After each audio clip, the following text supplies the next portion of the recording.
Welcome to my YouTube channel commerce से शिक्षा। आज की इस वीडियो में डिस्कस करने वाले हैं पार्टनरशिप चैप्टर के 30 एमसीक्यू। सो स्टार्ट करते हैं questions without wasting time.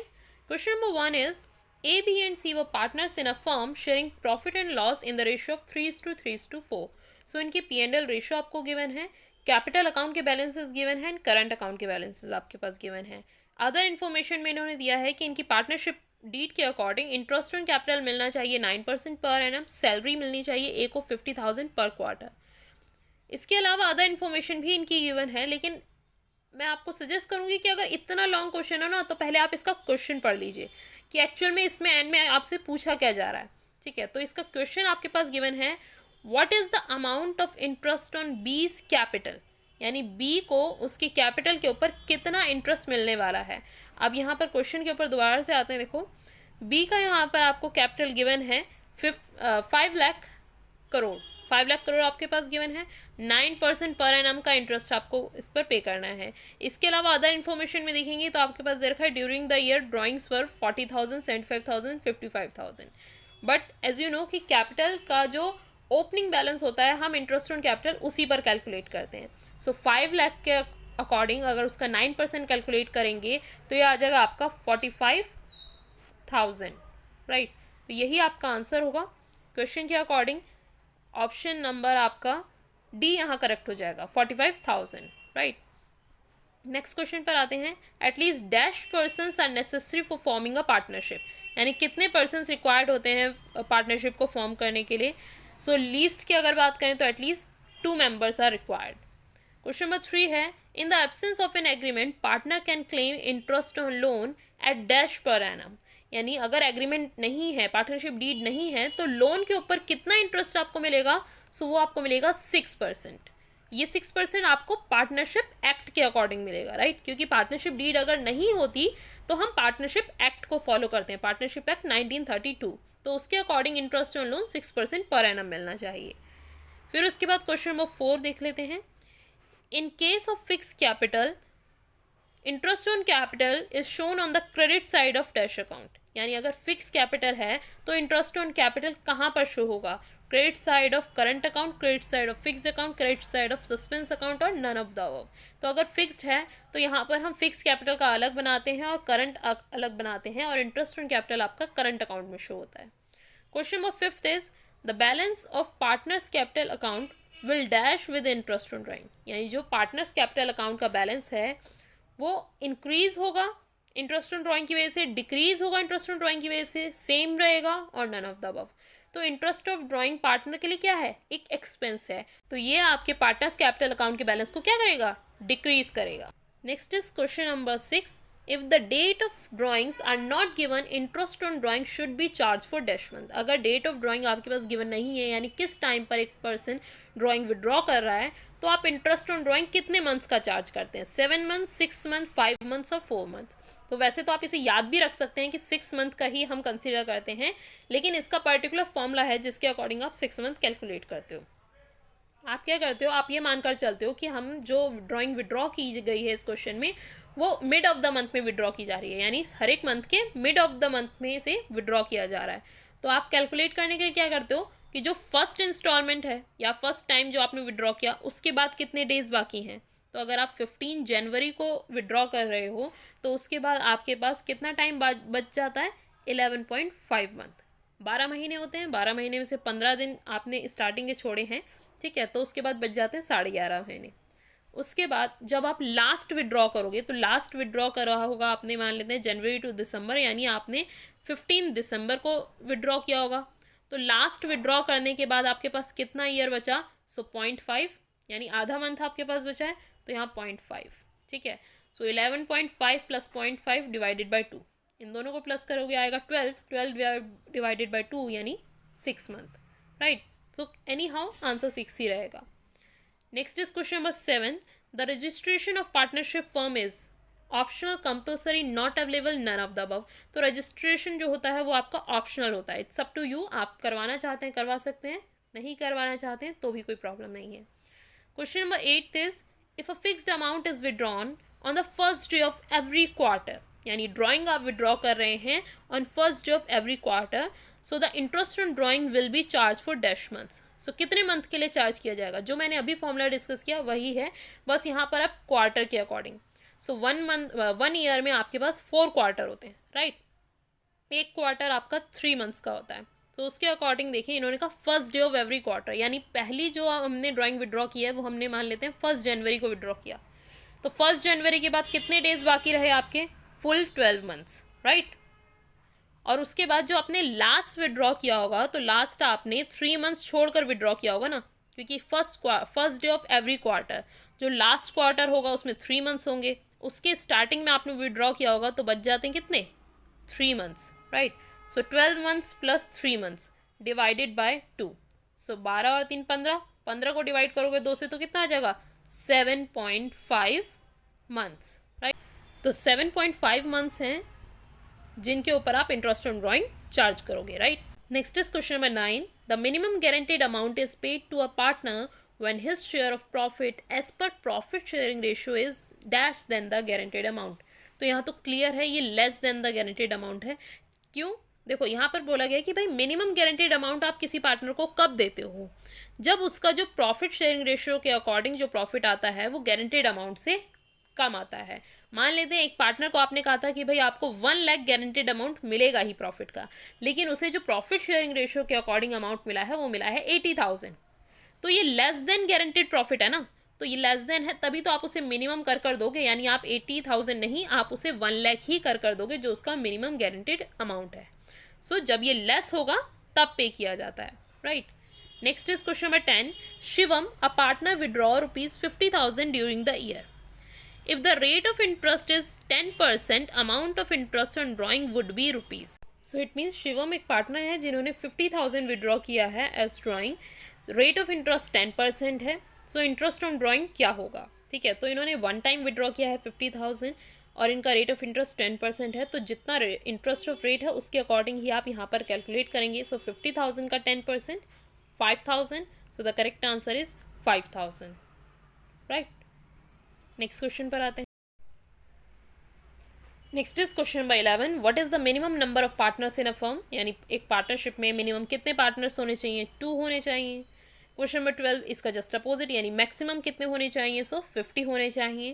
Question number 13, how are mutual relation rights and obligation of a partners are govern if there is no partnership deed, यानी अगर पार्टनरशिप डीड प्रेजेंट ना हो तो partners के rights obligations आप किस तरह से डिसाइड करते हो, किस तरह से गवर्न करते हो, तो उसके बिहाफ पर हम क्या जाते हैं, पार्टनरशिप एक्ट के साथ जाते हैं। यानी अगर हमारे पास अपने रूल्स एंड रेगुलेशंस नहीं है, हमारे पास पार्टनरशिप डीड नहीं है, तो पार्टनरशिप एक्ट ने जो चीज़ तय कर दी हम उसी को फॉलो करते हैं। जैसे interest on loan partnership act के अकॉर्डिंग 6% मिलना चाहिए। आप चाहो तो अपनी पार्टनरशिप डीड के अकॉर्डिंग 10% भी दे सकते हो, लेकिन अगर ये प्रेजेंट ही नहीं है तो आप पार्टनरशिप एक्ट के साथ ही जाएंगे और 6% ही देंगे, right. Next is question number 14, Chanchal and Nitya are partners, they do not have a partnership deed, इनके पास पार्टनरशिप डीड नहीं है, तो वो अपना प्रॉफिट एंड लॉस किस तरह से शेयर करेंगे, in capital ratio, equally on the basis of time devoted by them, on the basis of sales made by them. अगर पार्टनरशिप डीड नहीं है so according to partnership act profit equally share किया जाएगा। Question number 15 is Jeevan and Parimal are partners in a firm, which of their claims is valid, ये दोनों partners हैं और ये इनके क्लेम्स हैं, तो इनमें से कौन सा वैलिड है ये आपको बताना है। सो इनके क्लेम हैं, जीवन is an active partner and wants salary of ₹10 lakh per year, इन्हें 10 लाख पर ईयर की सैलरी चाहिए। परिमल ने एक लोन दिया है और वो उसके ऊपर 10% का इंटरेस्ट क्लेम करना चाहते हैं।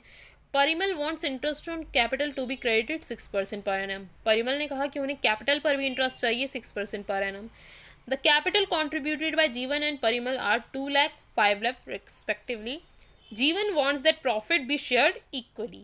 यहाँ जीवन चाहते हैं कि जो प्रॉफिट है वो इक्वली डिस्ट्रीब्यूट होना चाहिए। तो देखो इस क्वेश्चन में कहीं पर भी ये मेंशन नहीं था कि पार्टनरशिप डीड प्रेजेंट है या नहीं, तो अगर ये मेंशन नहीं है तो हम मानकर चलेंगे इनके पास पार्टनरशिप डीड नहीं है। तो अगर पार्टनरशिप डीड नहीं है तो सैलरी नहीं मिल सकती, इंटरेस्ट आपको लोन पर 10% नहीं मिल सकता और कैपिटल के ऊपर इंटरेस्ट भी नहीं मिल सकता। So that means option D यहाँ पर वैलिड माना जाएगा, जिसमें प्रॉफिट एंड शेयर को इक्वली डिस्ट्रीब्यूट करने की बात की गई है। Question number 16, which of the following statement is false in context of partnership, कौन सी स्टेटमेंट गलत है। सो ऑप्शन ए है, if partnership deed is silent interest at 6% would be charge on the drawings made by partners. तो मुझे आगे के options पढ़ने की रिक्वायरमेंट ही नहीं है, ऑप्शन नंबर ए ही इसका रॉन्ग है। इनका कहना है कि पार्टनरशिप डीड अगर साइलेंट है तो 6% इंटरेस्ट मिलेगा किसको, ड्राइंग्स पर, ठीक है, यानी इंटरेस्ट ऑन ड्राइंग हम 6% चार्ज करेंगे। लेकिन ये पूरी तरह से गलत क्यों हो जाता है, क्योंकि पार्टनरशिप एक्ट के अकॉर्डिंग 6% हम लोन के ऊपर चार्ज करते हैं और इंटरेस्ट ऑन ड्राइंग चार्ज नहीं किया जाएगा, राइट। क्वेश्चन नंबर 17 पर आते हैं। Amit and Nitin are partners without any agreement, यानी इनका भी कोई एग्रीमेंट नहीं है। अमित ने एक लोन दिया है 5 लाख का to the firm. At the end of the year firm incurred a loss, firm को लॉस हुआ। How much interest would be paid to Amit's loan, तो यहाँ पर अमित के लोन के ऊपर कितना इंटरेस्ट पे किया जाएगा। तो सिंपल सा है, पार्टनरशिप डीड नहीं है तो 6% पर एनम का इंटरेस्ट आप पे करेंगे, और ये अगेंस्ट प्रॉफिट होता है, यानी प्रॉफिट हो या लॉस हो, लोन के ऊपर आपको इंटरेस्ट पे करना ही पड़ेगा, right. Question number 18, which of the following account would be open when capital of partners are fix. अगर पार्टनर अपनी कैपिटल को फिक्स रखना चाहते हैं तो कौन कौन से अकाउंट्स ओपन होंगे, तो यहाँ पर अकाउंट ओपन होंगे, एक तो capital account, fix capital account, और एक current account, right. Question number 19 is when a partner is given guarantee by other partner, यानी एक पार्टनर को अगर दूसरे पार्टनर्स ने गारंटी दी है, any deficiency on such guarantee will be borne by, ठीक है, यानी एक पार्टनर जब दूसरे पार्टनर को गारंटी देता है तो किसी भी तरह की अगर डेफिशिएंसी हो उस गारंटी में, आपने कहा कि भाई तुम्हें 1 लाख रुपए का प्रॉफिट मिलेगा और उसमें डेफिशिएंसी आई, उसे सिर्फ 80,000 ही मिला, तो वो डेफिशिएंसी कौन बॉन्ड करेगा, फर्म बॉन्ड करेगी, ऑल अदर पार्टनर्स बॉन्ड करेंगे, पार्टनर जिसका हाईएस्ट प्रॉफिट है वो बॉन्ड करेगा, partners who has given the guarantee. So basically जिस पार्टनर ने गारंटी दी है सिर्फ वही इस डेफिशिएंसी को बॉन्ड करेगा, राइट। सो ऑप्शन डी यहाँ पर करेक्ट हो जाएगा। क्वेश्चन नंबर 20 पर आते हैं। If date of drawings of a partner is not given, अगर डेट गिवन नहीं है सो इंटरेस्ट ऑन ड्राइंग कैसे चार्ज किया जाएगा। इस बुक में एक ही क्वेश्चन कई बार आ चुका है, ये 3rd टाइम आया है ये क्वेश्चन। 6 मंथ, राइट, 6 मंथ्स के लिए आप चार्ज करेंगे। क्वेश्चन नंबर 21 पर आते हैं। A, B and C are partners in a firm without any partnership deed, यानी इनकी पार्टनरशिप नहीं है। इनकी कैपिटल दे रखी है आपको 5 lakh, 3 lakh, 2 lakh. A was unable to work for 6 month, A 6 month तक काम नहीं कर पाए ड्यू टू इलनेस, ठीक है। Eight the end of the year firm earn a profit of rupees 1,50,000, firm ने 1,50,000 का प्रॉफिट अर्न किया। तो आपको बताना है ए का प्रॉफिट कितना होगा, यहाँ पर ए का प्रॉफिट कितना होगा। सो क्योंकि पार्टनरशिप डीड नहीं है तो एनी हाउ पार्टनर्स का जो प्रॉफिट है वो इक्वली ही डिस्ट्रीब्यूट किया जाएगा। सो 1,50,000 को आप 3 पार्ट्स में डिवाइड कर देंगे, तो ए का शेयर कितना है 50,000, बी का भी 50,000, सी का भी। सो ऑप्शन सी यहाँ करेक्ट हो जाएगा। Next is question number 22। Shyam and Jagdish are partners in a firm sharing profit sharing ratio in the ratio 3:2। As per partnership deed, Shyam is entitled to 5% commission of the net profit after charging such commission. तो यहाँ पर आपके पास है कि श्याम और Jagdish partners हैं, उनकी partnership deed के अकॉर्डिंग 3:2 उनका प्रॉफिट शेयरिंग रेशियो है। श्याम को 5% कमीशन मिलेगी नेट प्रॉफिट पर, बट ये जो कैलकुलेशन होगी कमीशन की वो आफ्टर चार्जिंग सच कमीशन के अकॉर्डिंग होगी। सो इसका फॉर्मूला क्या था, जितनी परसेंटेज है उसमें जो आपका 100 है 100 में आप प्लस कर देंगे सेम परसेंटेज अमाउंट यानी 5। सो 5/100 करके आपको इसे कैलकुलेट करना होगा, राइट। तो यहाँ पर आपके पास जो प्रॉफिट दे रखा है before charging such commission was 4,20,000, right. अब आपको सबसे पहले एग्जैक्ट नेट प्रॉफिट निकालना है, तभी आप श्याम का शेयर बता पाएंगे, क्योंकि क्वेश्चन में यही पूछा है what will be the Shyam's share in profit, right. So 4,20,000 आपका बिफोर चार्जिंग कमीशन है, तो पहले तो कमीशन को कैलकुलेट करेंगे और इसमें से माइनस करेंगे तब हमारा नेट प्रॉफिट आएगा।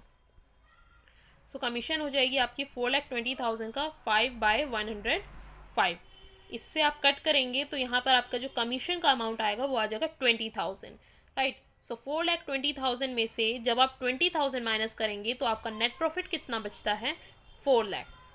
अब आपके पास नेट प्रॉफिट गिवन है 4 लाख का, आप 3/2 करके यानी मल्टीप्लाई 3 डिवाइडेड बाय 5 कर आप श्याम का शेयर निकाल सकते हैं।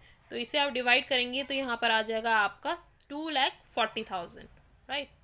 सो करेक्ट आंसर आपके पास हो गया 2,40,000।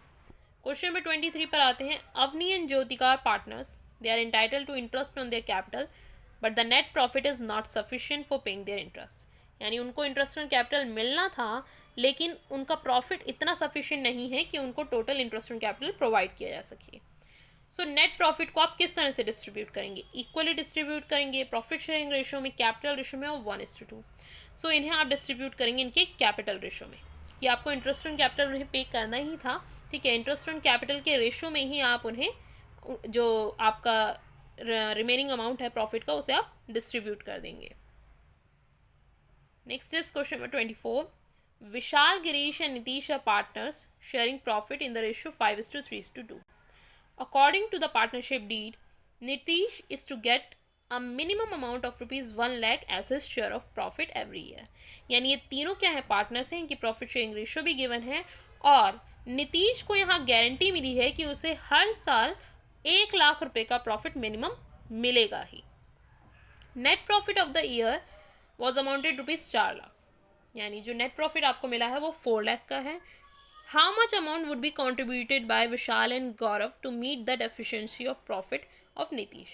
अब यहाँ पर सबसे पहले तो अगर मेरा प्रॉफिट 4 लाख है तो उसके अकॉर्डिंग अगर मैं नीतीश का शेयर इसमें देखूँ, सो 4 लाख का आपको करना है 2/10, राइट। 4 लाख का 2/10 करेंगे तो आपको पता लगेगा कि ये जो शेयर ऑफ प्रॉफिट आया वो कितना है? 80,000। यानी नीतीश को प्रॉफिट शेयरिंग रेशियो के अकॉर्डिंग सिर्फ और सिर्फ 80,000 का प्रॉफिट मिल रहा है, बल्कि उसे गारंटी मिली है 1 लाख की, और वो गारंटी अदर पार्टनर्स ने दी है, यानी विशाल और गिरीश, तो वो इस डेफिशिएंसी को भी बॉर्न करेंगे। डेफिशिएंसी कितने की हुई? 20,000 की। 1 लाख का आपने प्रॉमिस किया था, 80,000 का प्रॉफिट उसे मिल रहा है, 20,000 नहीं मिला है, तो वो 20,000 पे करने की रिस्पॉन्सिबिलिटी है विशाल एंड गौरव की, और विशाल और गौरव अपने प्रॉफिट शेयरिंग रेशियो के अकॉर्डिंग ही इसे पे करेंगे। लाइक विशाल का शेयर है आपका 5/8, और यहाँ पर गौरव का शेयर बन जाता है 3/8, ठीक है। 20,000 का 5/8 पे करेंगे विशाल, और 20,000 का 3/8 पे करेंगे गौरव, राइट। इसे कैलकुलेट करोगे तो आपके पास करेक्ट आंसर आ जाएगा option B, that is 12,500 Vishal and 7,500 Girish, right. ये आपका करेक्ट आंसर आ जाएगा। Next is question number 25। Ankit, Vikas and Meeta are partners sharing profit in the ratio 3:2:1. According to partnership deed, Meeta is to get minimum amount of ₹1 lakh as her share of profit every year. ये इनकी profit sharing ratio है, और मीता को minimum amount मिलना है 1 लाख का, ठीक है। नेट प्रॉफिट यहाँ गिवन है 9 लाख। 9 लाख का अगर ये आपका प्रॉफिट है तो उसके अकॉर्डिंग सबसे पहले देखो मीता को मिलने कितना रहा है according to profit sharing ratio, तो 1/6 हो जाएगा आपका यहाँ पर मीता का शेयर। सो 9 लाख का अगर आप 1/6 करेंगे तो ये आ जाएगा आपका 1,50,000। दैट मीन्स ये आपका गारंटेड प्रॉफिट से ज़्यादा है। गारंटेड प्रॉफिट तो 1 लाख था, और यहाँ प्रॉफिट मिल रहा है 1,50,000। Now the question is how much profit would be credited to Meena's capital account, यानी मीना को एक्चुअल में कितना प्रॉफिट दिया जाएगा? 1 लाख दिया जाएगा या 1,50,000 दिया जाएगा? तो ये अमाउंट तो मिनिमम है, यानी मिनिमम इतना मिलना ही है, मैक्सिमम की कोई लिमिट नहीं है। तो जितना उनका प्रॉफिट बनता है 1,50,000 पूरा पे किया जाएगा उन्हें, right. So correct option is option B. Next question is question number 26। It is necessary to have a partnership deed in writing because, यानी पार्टनरशिप डीड अगर राइटिंग में आप रखते हैं तो उसके क्या बेनिफिट आपको मिलेंगे? सो ऑप्शंस यहाँ पर दे रखे हैं। A, partnership deed set out the duties, rights and obligation of partner, avoid any dispute among them, यानी अगर पार्टनरशिप डीड होती है तो आपकी ड्यूटीज, राइट्स, ऑब्लिगेशंस क्लियर होते हैं, किसी भी तरह का कोई डिस्प्यूट नहीं होता, बिकॉज सारी चीज़ें ऑलरेडी डीड में मेंशन होती हैं। Liability of the partner is limited, तो ये तो पूरी तरह से गलत है, लिमिटेड कभी नहीं होती पार्टनरशिप में liability. Interest on loan is at the expense of the firm, जो इंटरेस्ट ऑन लोन है वो फर्म के लिए एक एक्सपेंस होता है, नहीं बल्कि ये आपके लिए एक्सपेंस नहीं होता, ये तो एक इनकम का जरिया है। ऑल ऑफ द अबव, तो अगर दो ऑप्शन गलत हैं तो ऑल ऑफ द अबव भी नहीं हो सकता, ऑप्शन ए यहाँ पर करेक्ट है। यानी पार्टनरशिप डीड जो है सारे रूल्स एंड रेगुलेशन लिखे होते हैं उसमें, तो उसकी वजह से कोई डिस्प्यूट नहीं होता। Next is question number 27। Even if all the partner agree, a minor can not be admitted is a partner because, यानी अगर सारे पार्टनर एग्री भी हो जाएं तो भी हम माइनर को पार्टनर नहीं बनाते, because it should be in the agreement, ये एग्रीमेंट में मेंशन होता है। A minor is not competent according to contract act, consent of all partners required, और ऑल ऑफ द अबव। तो कंसेंट अगर सारे पार्टनर्स का मिल भी जाए तो भी उसे पार्टनर नहीं बना सकते, तो ऑप्शन सी तो यही गलत हो जाता है, राइट। एक्चुअल में जो हमारा कॉन्ट्रैक्ट एक्ट है उसके अकॉर्डिंग माइनर एक कॉम्पिटेंट नहीं है, यानी उसे कभी हम फुल फ्लेज पार्टनर नहीं बना सकते, वो एक कॉम्पिटेंट पर्सन नहीं है एक पार्टनरशिप को हैंडल करने के लिए। सो ऑप्शन बी यहाँ पर करेक्ट है, राइट। नेक्स्ट क्वेश्चन है आपका question number 28। Interest on partners loan of the firm is debited to P&L account and not to P&L appropriation account because, यानी पार्टनर को जो लोन, मतलब पार्टनर का जो लोन होता है उसके ऊपर जो इंटरेस्ट होता है वो हम P&L अकाउंट में डेबिट करते हैं, ना कि P&L एप्रोप्रिएशन अकाउंट में। क्यों? सबसे पहले तो जो पार्टनर ने लोन दिया है, ठीक है, उसे हम ऐसा मान के चलते हैं कि वो एक आउटसाइडर लायबिलिटी है, वो हम पार्टनर के रिलेटेड नहीं मानकर चलते कि पार्टनर ने कुछ पे किया है या पार्टनर किससे रिलेटेड है तो हम P&L एप्रोप्रिएशन में ही रिकॉर्ड करेंगे। जो पार्टनर ने हमें लोन दिया है वो लाइक एन आउटसाइडर लायबिलिटी ही है कि आप किसी और से लोन लोगे, इसके बिहाफ पर आपने क्या किया, एक पार्टनर से ही लोन ले लिया, ठीक है। तो वो हमारे लिए एक एक्सपेंस होता है, फर्म का एक्सपेंस होता है, इसलिए हम उसे P&L अकाउंट में रिकॉर्ड करते हैं। ऑप्शंस आपके पास हैं। Interest on partner loan is an appropriation of profit, no. Interest on partner loan to the firm is an expense of the firm, ये फर्म के लिए एक एक्सपेंस है and a charge against profit, यानी profit हो या loss हो firm को, आपको इंटरेस्ट ऑन लोन पे करना ही पड़ता है, इधर वो इंटरेस्ट ऑन लोन किसी आपने बाहर वाले से लिया हो या किसी पार्टनर से लिया हो। सो ऑप्शन बी यहाँ पर करेक्ट है। Next is a partner is liable to repay the डेब्ट of the firm even from their personal assets in case the assets of firm are not sufficient to meet its debts because, यानी partner को firm के सारे dates पे करने पड़ते हैं even from their personal assets, यानी अगर फर्म की अपनी एसेट्स सफिशिएंट नहीं है कर्जा चुकाने के लिए तो पार्टनर को अपनी पर्सनल एसेट्स तक देनी पड़ती हैं उस डेट को क्लियर करने के लिए। ऐसा क्यों है? बिकॉज पार्टनरशिप के अकॉर्डिंग सभी पार्टनर्स की लायबिलिटी क्या है, अनलिमिटेड है। सो ऑप्शन 1 यहाँ करेक्ट है, liability of a partner is unlimited. Question number 30 है आपके पास। Indian partnership act 1932 is not applicable to LLP because, यानी देखो पार्टनरशिप है और ये लिमिटेड लायबिलिटी पार्टनरशिप है, लेकिन इंडियन पार्टनरशिप एक्ट 1932 के रूल्स एंड रेगुलेशन LLP पर लागू नहीं होते। क्यों? क्योंकि इनका अपना अलग एक्ट है और उस एक्ट में उस एक्ट का नाम क्या है आपका, LLP एक्ट 2008। तो यहाँ पर ऑप्शन में देखो, ऑप्शन बी है, LLP is covered by limited liability partnership act 2008। So option B is correct. That's it. इस वीडियो में 30 क्वेश्चंस हमने कवर करने थे। इससे रिलेटेड कोई डाउट तो आप मुझसे कमेंट बॉक्स में पूछ सकते हैं। आज की वीडियो में इतना ही, नेक्स्ट वीडियो में डिस्कस करेंगे some other questions. Thank you so much for watching the video.